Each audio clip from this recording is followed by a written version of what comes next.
emazwini isekwenzeni kwakhe, ngoba ngeke uhlukanise ukwenza kwakhe nokusho kwakhe. Mawumgeje ekwenzeni, umgeje ekushweni, umlinde ekwenzeni, ngeke umfice ekwenzeni, ngoba ukwenza kusekushweni, umesho usukenza.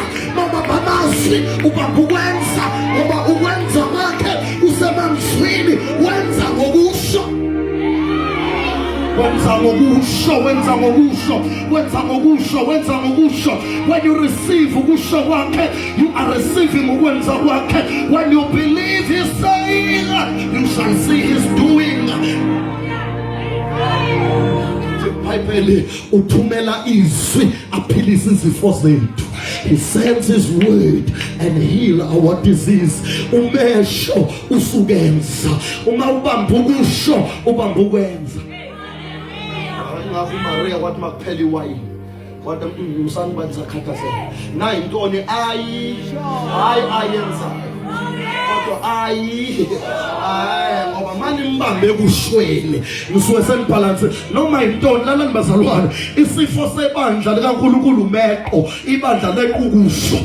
Mawe ukusho kwakhe izinto zobheda kuwe, kodwa mawubamba ukusho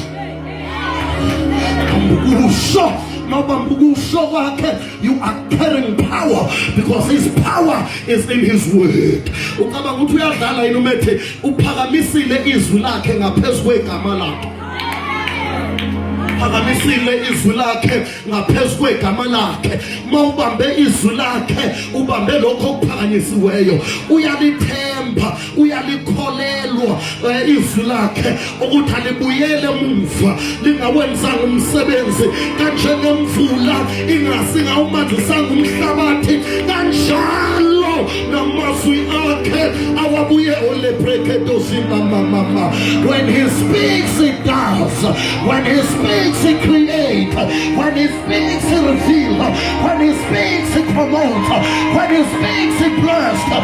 When he speaks he bamukusho. Singahlule ezinye izinto kungahluli ukusho kwakhe. Nonyaka usaqala nje bengizothi bamba ukusho. Awuthela sethu zakho bamba ukusho. Hayi. Bamba ukusho.